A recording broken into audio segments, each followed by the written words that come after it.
Здравствуйте! Аз съм вашата Наташа Ковалска.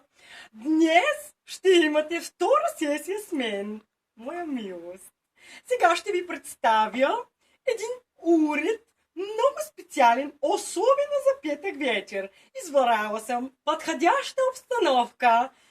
Дрешника на наша съкровенна Кари Братшовная от Секса и града. Всеки обича този филм и по тематика да пристъпим.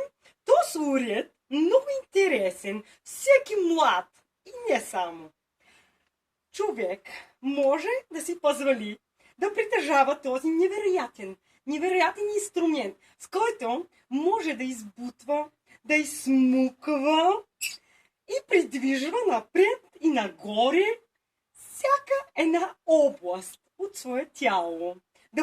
Да будете изваяни е номер едно важност. И за това ви препоръчвам този уред да закупите и да оголемите всяка ваша част, която желаете от ваше тяло. С помощта на ето това движение придвижвате и просмуквате. Благодаря!